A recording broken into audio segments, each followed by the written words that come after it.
Fala, torcida do Vascão, sejam todos bem-vindos. Pessoal, bora aqui para mais um pós-jogo. Vasco sapecou o Santos de Neymar sem dó, cara. 6-0, fora o baile. Lucas Piton, David Coutinho, duas vezes Ryan e Tietê foram os caras que ajudaram a meter 6-0 no Santos. Pois é, pessoal, o Vasco pescou o peixe e nesse peixe estava ali, né, a grande estrela do Brasil aqui, que falam que é o Neymar. Se não é inscrito no canal Torcedor Vascaíno, se inscreva, deixe seu like e o seu comentário, que isso faz uma enorme diferença pra gente aqui dentro da plataforma. Agora bora para esse pós-jogo da ESPN, pessoal, deixando os créditos ao canal da ESPN Brasil. Bora para esse pós-jogo, pessoal. Equipe F com imagens do que aconteceu no Morumbi. 6 pro Vasco. Na verdade é o contrário, é Santos 0, Vasco meia dúziazinho. Vamos lá, é uma goleada de proporções assim, de tremer a terra para o Santos e óbvio, de dar aí um gás pro Vasco. Eu quero te ouvir. Uma boa noite para você, Zinho. Boa noite, Felipe, Pascoal, meu parceiro Zé Elias, fã de esporte. Histórico, né? O dia de hoje é histórico aí para esse duelo. A gente está lendo aí tudo que está sendo escrito, né? E uma das coisas que se fala muito é a primeira vez, né? Um 6-0 nesse duelo, o maior placar nesse duelo no Campeonato Brasileiro. Antes tinha acontecido 5-1, né? 2 vezes para o Santos, 1 vez para o Vasco. E não só o 6-0, mas da maneira que foi, né? Um verdadeiro chocolate. O Santos no início do jogo tenta se impor.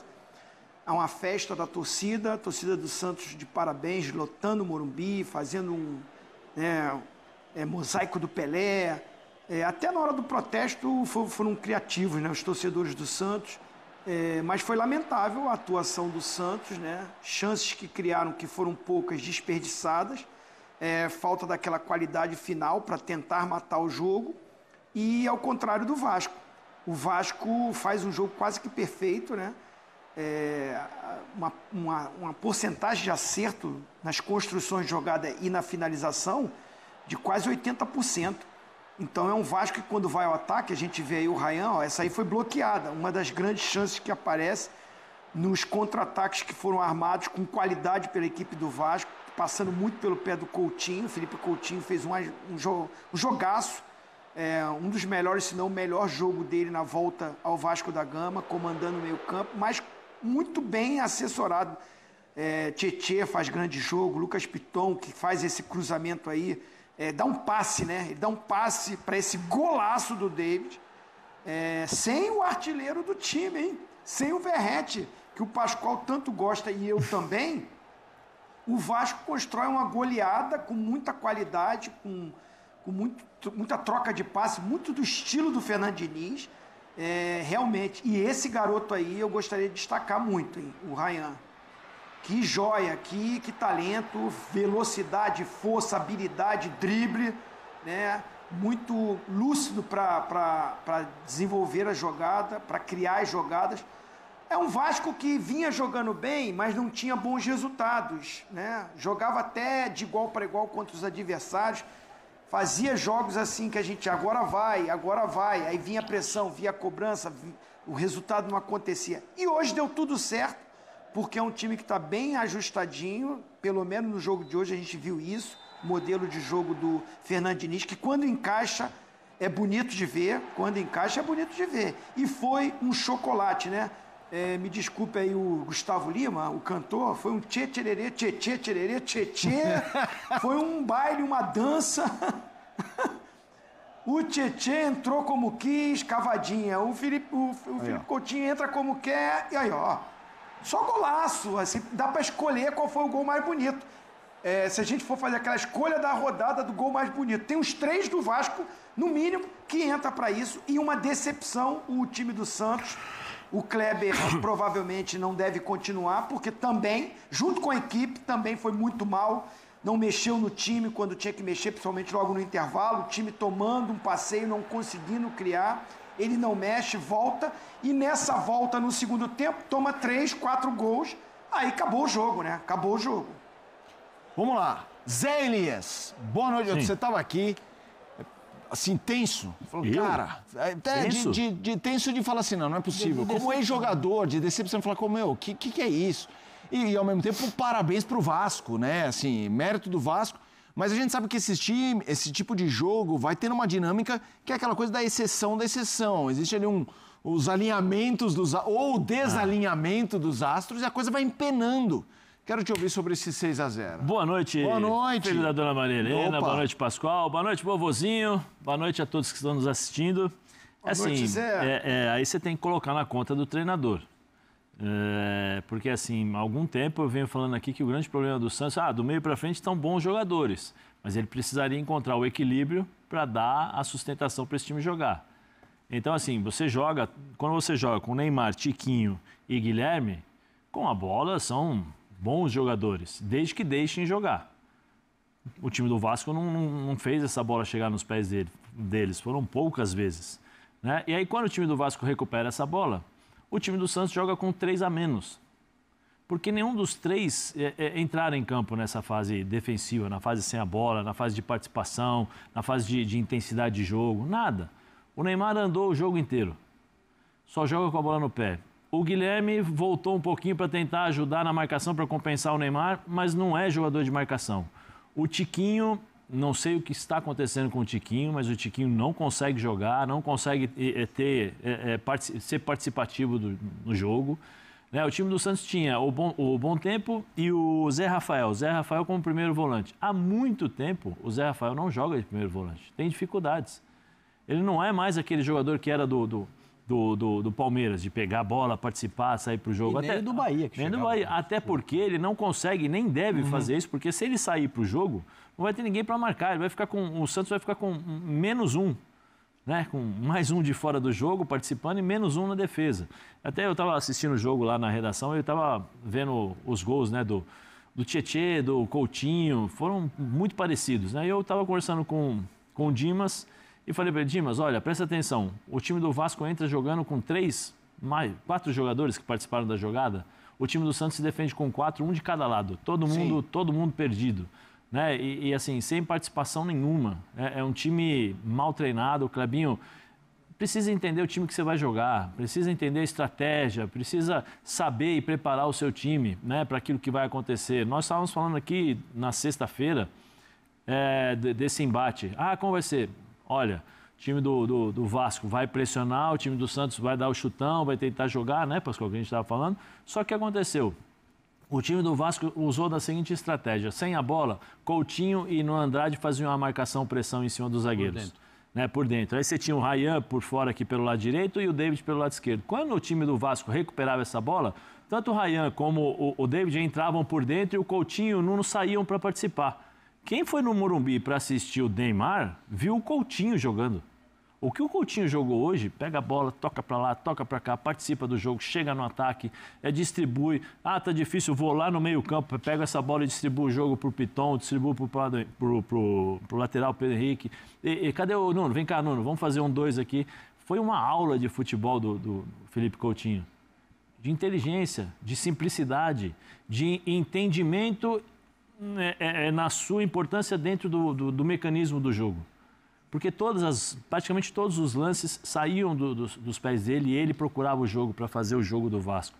E o time do Santos, como eu falei, já há um bom tempo nós vínhamos falando isso. Bons jogadores, tecnicamente, vai chegar um determinado momento que você precisa correr também. Precisa ser participativo, você vai encontrar times do outro lado, times que vão colocá-lo em dificuldade. E hoje o Clebinho, no primeiro tempo, já foi mandado embora. Você vê que ele já está com aviso prévio faz um mês, né, o jogo do Cruzeiro salvou ele, né? Sim, ele ia cair faz um mês, mas assim...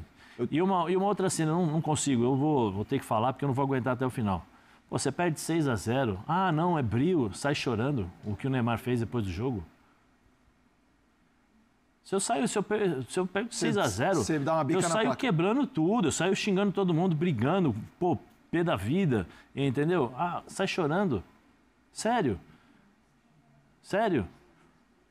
O jogador que nós estamos falando, e tem um monte de gente falando sobre seleção brasileira, você perde de 6-0 e você sai chorando, você tem que sair pé da vida, você tem que sair desculpa, né? Você tem que sair xingando, esbravejando, com a cara amarrada. Ou senão você tá com vergonha, pega e sai.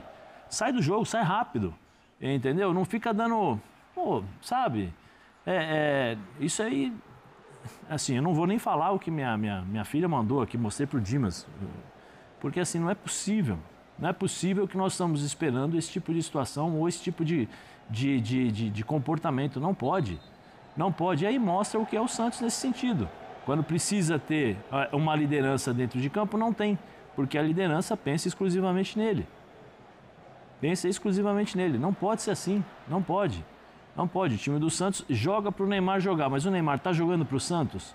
Existem determinados momentos que você tem que fazer uma inversão de valores. O time do Santos precisa da liderança do Neymar, precisa da participação do Neymar. Eu não preciso do Neymar andando o jogo inteiro, não preciso do Neymar gesticulando com todos os companheiros dele quando não passam a bola para ele. Né? Assim, isso não é legal. Não é legal mesmo. Não é legal. Quem assistiu, volta a falar, quem foi ao estádio hoje para ver o Neymar jogando, viu o Felipe Coutinho dando aula de jogo. Dando aula. E deu sorte que o Abate aí, o Abate, né? O árbitro, nós vamos comentar isso ainda, porque olha... Pascoal. Bom, boa noite, Zinho. Boa noite, Zé Elias. Estamos com saudade do Zinho, faz tempo que eu não vejo o Zinho, né? Boa noite, Felipe, boa noite, Fã de Esporte. Assim, o Santos coloca 54 mil pessoas no Morumbi, né? Para ver o jogo, para promover essa vergonha. Isso é uma vergonha. Isso é uma vergonha. Isso não é decepção, isso é uma vergonha. Vamos começar por esse ponto. Começar pela vergonha. Segundo ponto, parabéns, Vasco. O Vasco tem que jogar no Morumbi todo jogo. Opa. Foi lá, deu uma sapecada no São Paulo, foi lá e enfiou 6 no Santos. O Vasco tem que jogar no Morumbi. Esse negócio de Vasco jogar em São Januário está ultrapassado. É jogar no Morumbi. O Vasco tem que jogar no Morumbi, porque é no Morumbi que o Vasco se cria. Então vamos começar. Tem certeza disso? Isso tem que ser pensado e analisado pela... É incomparável o Vasco no Morumbi. Não sei porque o Fernando Diniz se sente bem no Morumbi. Não sei por quê. Não sei por quê, mas ele se sente Vasco bem no tem Morumbi. que jogar no Morumbi. Vamos começar por aí. Vamos começar por esse ponto. Poxa vida. Vou falar mais um ponto para abrir a discussão. O primeiro gol, a bola saiu.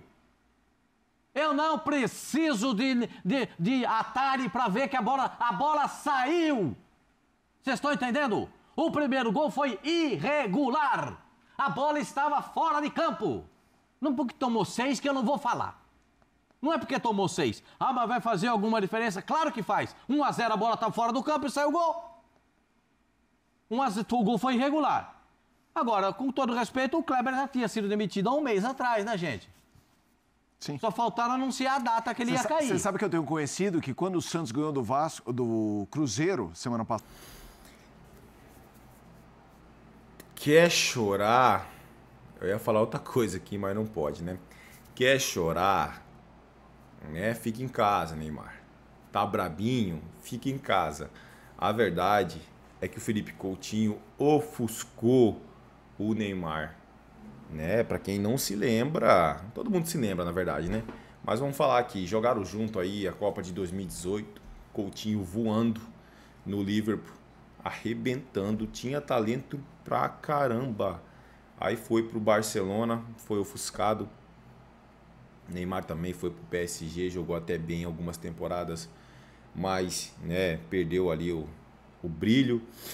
Mas assim, no auge, eu colocaria o Coutinho ali lado a lado com o Neymar, cara. Só que a mídia ia pra cima do Neymar.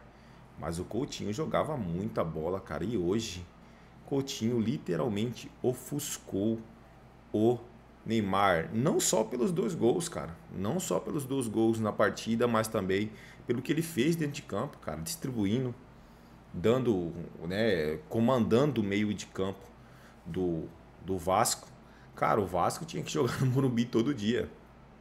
Toda partida tinha que ser no Morumbi, porque o Vasco jogou muita bola, cara. Muita bola. Faz tempo que a gente não via o Vasco tomar conta do primeiro tempo ao segundo da partida. Perdeu chance, né? O Vasco ainda perdeu chances, cara.